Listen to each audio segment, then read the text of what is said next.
Bagaimana kalau saya bilang nasib pabrik mobil di Jerman dan ketersediaan peluru buat prajurit yang lagi bertahan di parit Ukraina itu saat ini sedang ditentukan oleh rute penerbangan sebuah drone di langit Iran. Terdengar kayak naskah film thriller ya. Iya kan? Bener-bener kayak fiksi. Tapi ini adalah realitas dunia kita hari ini. Selamat datang di Eksplorasi Mendalam kita. Hari ini kita punya misi khusus. Misi yang cukup berat sebenarnya. Betul. Kita akan membedah sebuah analisis yang sangat membuka mata dari George Bibi. Dia ini mantan direktur CIA untuk analisis Rusia yang sekarang ada di Quincy Institute. Oke, mari kita bedah ini. Misi kita hari ini adalah membongkar bagaimana krisis di Timur Tengah dan perang di Eropa Timur itu ternyata saling terhubung. Ya, kayak satu efek domino raksasa gitu. Dan ya keamanan dunia yang kita tinggali. Nah, yang sering luput dari perhatian publik itu justru mekanismenya. Kita kan biasanya cuma melihat dua titik api di peta secara terpisah. Iya, kebanyakan orang mikirnya gitu. Padahal, kita ini sedang melihat sebuah sistem sirkulasi global yang terhubung, mulai dari logistik militer sampai pasar energi. Jadi kalau satu pembuluh darah tersumbat di satu benua, Organ di benua lain mulai gagal berfungsi. betul sekali. Analisis ini menyoroti bukan cuma soal apa yang terjadi, tapi mengapa dua konflik yang berjauhan ini bisa mengubah tatanan dunia. Oke, mari kita mulai dari pembuluh darah yang paling kritis saat ini ya, senjata. Ini titik yang paling mendesak. Iya kan? Logika awamnya gini, Amerika itu kan punya pabrik senjata raksasa, tinggal kirim aja ke Ukraina. Tapi dari materi sumber yang kita baca, jalurnya ternyata jauh lebih rumit. Sangat rumit. Dan ini berakar dari perubahan kebijakan di bawah pemerintahan Trump. Rantai pasokan logistiknya itu sengaja diubah. Diubah gimana maksudnya? Jadi, Amerika Serikat itu nggak lagi ngirim senjata langsung secara cuma-cuma dari gudang mereka ke Kiev. Mekanismenya sekarang, negara-negara Eropa yang harus bertindak sebagai pembeli. Oh, tunggu dulu. Jadi Eropa membeli perangkat militer dari Amerika. Tepat. Dari kontraktor pertahanan Amerika, lalu Eropa yang memikul tanggung jawab teknis dan politis untuk mentransfernya ke Ukraina. Berarti Eropa ini pada dasarnya cuma bertindak sebagai perantara finansial dan logistik dong. Ya, bisa dibilang begitu. Nah, kalau gitu, ketika tiba-tiba terjadi eskalasi militer besar-besaran di Iran, Seluruh rantai pasokan ini langsung bertabrakan. wow, Karena Amerika tiba-tiba butuh perangkat itu untuk operasi mereka sendiri di Timur Tengah ya. Itu dia inti masalahnya. Kapasitas produksi industri pertahanan Barat itu kan ada batas atasnya, nggak tak terbatas. tentu saja. Jadi ketika Amerika harus mengamankan aset dan sekutunya di Timur Tengah, persediaan sistem pertahanan udara bermutu tinggi ini jadi sangat langka. Dan buat Ukraina, sistem pertahanan udara ini bukan sekedar opsi tambahan. Ini syarat mutlak untuk bertahan hidup, tapi kenapa pertahanan udara ini tiba-tiba jadi krisis yang darurat banget? Maksud saya, perang ini kan udah berlangsung lama. Ya, Kenapa baru sekarang sistem pertahanan udaranya benar-benar kayak kehabisan napas? karena Rusia belakangan ini mengubah taktik udara mereka secara drastis. Mereka sekarang gencar menggunakan bom luncur atau glide bombs. Bom luncur apa bedanya dengan bom biasa? Bom ini nggak dijatuhkan tepat di atas target. Pesawat tempur Rusia melepaskannya dari jarak puluhan kilometer di belakang garis tepan mereka sendiri. Jauh di luar jangkauan radar atau sistem pertahanan Ukraina. Sangat jauh di luar jangkauan sebagian besar sistem anti pesawat standar. Nah, bom-bom ini punya sayap kecil yang terbuka di udara, memandu mereka secara diam-diam menuju target. Dengan daya ledak yang masif pastinya. Sangat masif. Berarti ini kayak kamu lagi nyoba melindungi rumahmu dari lemparan batu, tapi orang yang melempar batu itu berdiri di kota sebelah. Pakai ketapel raksasa. Iya, ketapel raksasa yang nggak bisa kamu lihat. Untuk menghentikan batu itu di udara, kamu harus pakai rudal interceptor canggih kayak Patriot. Yang harganya jutaan dolar per unit. Analogi yang sangat akurat. Dan stok rudal Patriot itulah yang sekarang tertahan atau dialihkan karena krisis di Iran. Benar-benar keadaan darurat absolut ya. Ini kayak kita nyoba memadamkan dua rumah yang terbakar hebat. Tapi cuma punya satu selang air. Iya, dan tekanan airnya mulai melemah. Jadi, apa arti dari semua ini buat nasib Ukraina di medan perang? Yang menarik di sini adalah bagaimana defisit logistik ini langsung mengubah kalkulasi strategis di lapangan. Tanpa payung pertahanan udara, pasukan darat Ukraina benar-benar terekspos. Mereka nggak punya perlindungan. Betul. Ini menciptakan tekanan luar biasa besar bagi Kiev. Mereka didorong ke titik di mana mencari penyelesaian diplomatis di meja perundingan itu bukan lagi sekedar pilihan politik.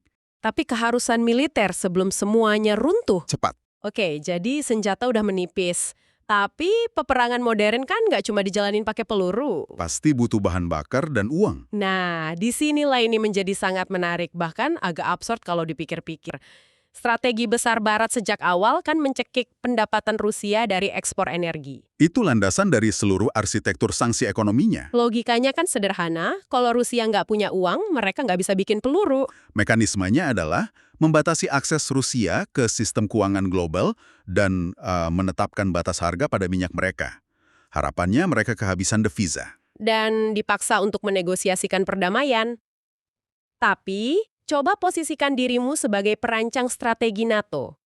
Kamu udah bikin rencana sanksi ini dengan susah payah. Tiba-tiba, Timur Tengah menedak. iya, perang di Iran bikin pasar minyak global panik, harga minyak mentah meroket, dan tebak siapa yang tiba-tiba dapat durian runtuh dari kepanikan ini. Rusia.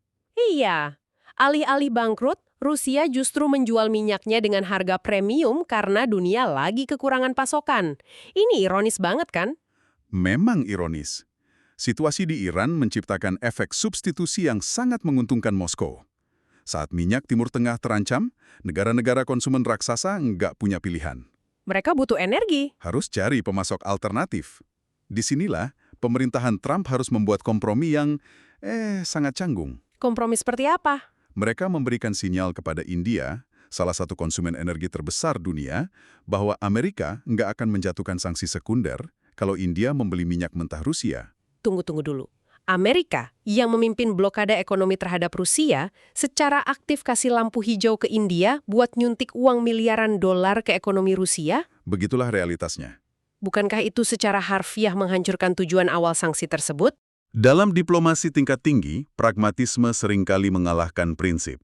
Amerika dan pasar global sadar kalau minyak Rusia benar-benar hilang dari pasaran, Saat Timur Tengah lagi terbakar, harga bahan bakar di Amerika dan Eropa bakal melambung ke tingkat yang bisa memicu resesi global. wow, jadi relaksasi sanksi ini awalnya direncanakan buat jangka pendek aja kan? Awalnya cuma sekitar 1 bulan, tapi melihat kakunya pasar minyak saat ini, pelonggaran ini kemungkinan besar akan diperpanjang secara bertahap. Sampai akhirnya jadi permanen. Kemungkinan besar iya. Tekanan pasar minyak terlalu besar. Realitasnya, karena guncangan di Timur Tengah, ekonomi Rusia saat ini hampir sepenuhnya kebal terhadap tekanan Barat. Berarti tekanan yang seharusnya menghancurkan ekonomi Rusia justru nguap gitu aja karena perang di tempat lain. Gila. Rusia saat ini tidak berada di bawah tekanan ekonomi yang berarti untuk menghentikan perang. Oke, jadi senjata menipis, strategi finansial berantakan. Kalau saya jadi pemimpin di Eropa nih, yang benuanya sangat bergantung pada energi murah buat menggerakkan pabrik dan jaga warga tetap hangat, Eropa adalah pihak yang paling dirugikan di sini. ya kan? Saya bakal jadi orang pertama yang gedor meja dan teriak, udah, hentikan kegilaan ini. Berdamailah biar kita bisa beli gas murah lagi. Seharusnya begitu kalau mereka aktor yang rasional. Tapi realitanya, Eropa justru menolak kesepakatan damai. Mengapa Eropa memilih untuk membekukan diri mereka sendiri di musim dingin cuma buat membuktikan sebuah poin? Ini memunculkan pertanyaan penting tentang rasionalitas para pemimpin Eropa. Dari luar memang tampak seperti menyabotase diri sendiri. Sangat. Industri mereka menderita. Tapi kita justru melihat Eropa menasihati Presiden Zelensky untuk menolak proposal perdamaian dari Amerika. Proposal yang mengharuskan penarikan dari Donbas dan status netral itu ya. Tepat? Dan nggak cuma menolak damai. Saya baca di materi sumber, ada serangan drone ke fasilitas penyulingan minyak Rusia di Laut Baltik. Ah iya, insiden Laut Baltik. Drone ini kabarnya melintasi atau bahkan berasal dari negara-negara Baltik yang notabene anggota NATO.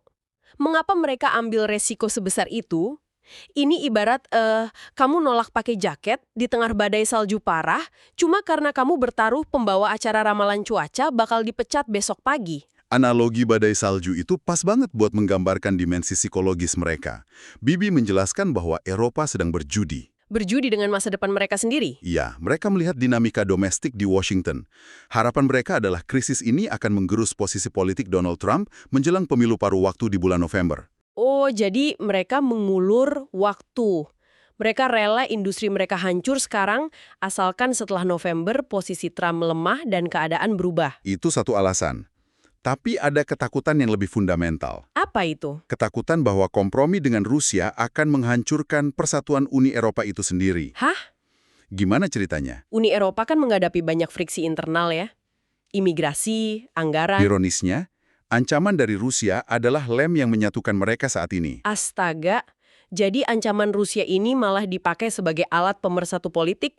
Kalau musuhnya hilang, mereka takut bakal runtuh dari dalam karena berantem sendiri. Kira-kira seperti itu kalkulasinya. Sangat rapuh ya. Dan sementara Eropa sibuk main judi ini menciptakan gesekan yang luar biasa dengan Amerika. Di dalam tubuh NATO, ketegangan memang sedang memuncak. Saya mau bahas detail soal Selat Hormuz. Ini kan jalur minyak vital.